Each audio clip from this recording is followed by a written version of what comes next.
Item Number SCP-067 Object Class Safe. Special Containment Procedures.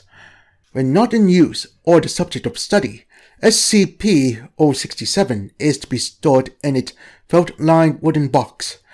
The nib is to be cocked, and all art and writings are to be submitted to SCP Research Command for analysis and further experimentations. Description: SCP-067 is a fountain pen made by a German supply company called Pelican.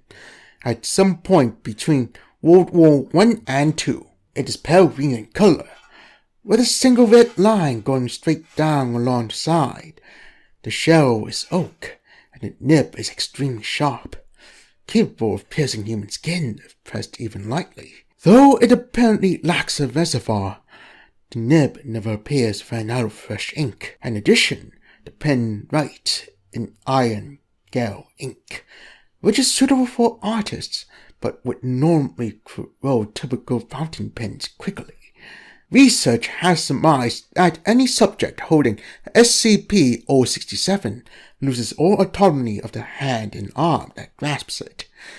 Full sensation is intact, but the arm below the elbow is controlled by unknown forces, theoretically centralized within SCP-067. One effect is that the controlled hand will start to use the pen to write a detailed biography of the individual holding the pen. The biography will include such information such as the person's name, age, date of birth, criminal record, fears, etc.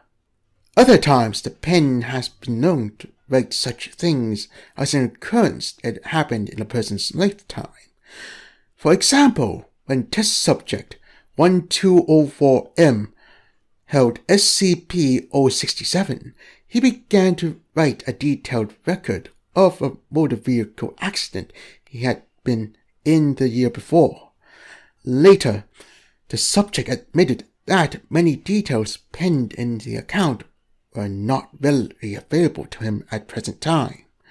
For example, the subject had forgotten many elements present in the written work, including his previous car's license plate number, the other vehicle's color, and so on. The subject stated that his memory of the event was so fresh in his mind during the transcription that he could taste the blood in his mouth.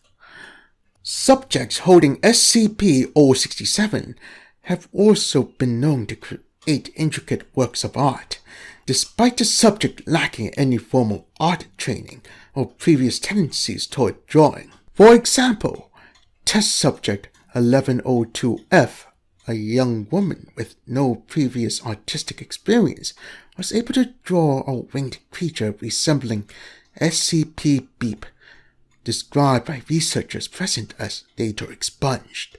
When subjects were asked to explain what happens when they hold SCP-067, the typical response is that the subject freely relinquishes control of their appendage to SCP-067 so that it may complete its work unimpeded. See quoted response 01.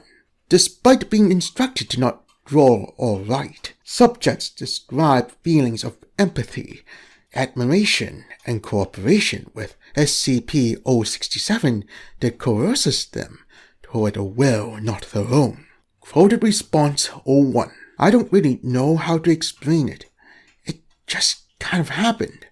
When I picked up the pen, it seemed as if my hand wasn't my own anymore. I know I could move it if I wanted to, but I chose not to because I loved the picture I was drawing. It was like my hand had life. Suddenly, my hand stopped, and I realized I had complete control over my hand again. And I put the pen back down. I looked at the drawing, and saw how beautiful it was. I guess the pen decided it was done, and was finished with me. Tests and experiments. On Beep, 2000 Beep. A test was done to see how the pen affected living creatures other than humans. Experiment 001. The test subject, a male rhesus macaque, aged 2 years and 4 months, had previously learned how to use pens and markers, was placed in standard psychological surveillance room, neutral wall coloration, one-way observation mirrors, with SCP-067, a work table, and a pad of paper. Subject picked up SCP-067 in his left foot, then took it in his right hand, then tasted it. Subject then put the pen down on the paper and smelt it.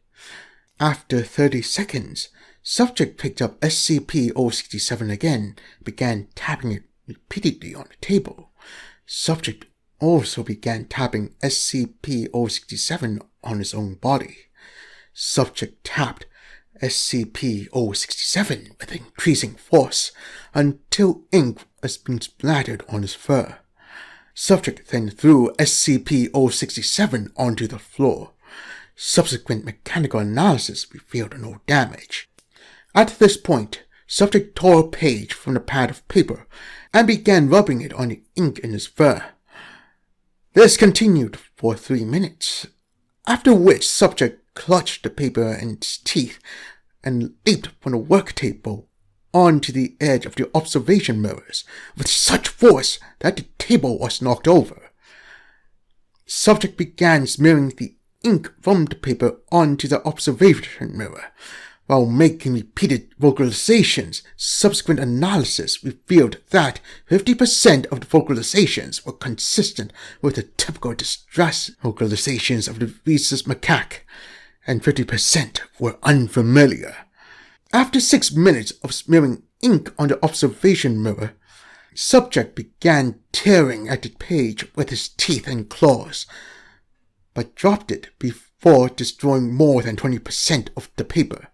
Subject then collapsed on floor, breathing rapidly and repeating the unfamiliar, atypical vocalizations.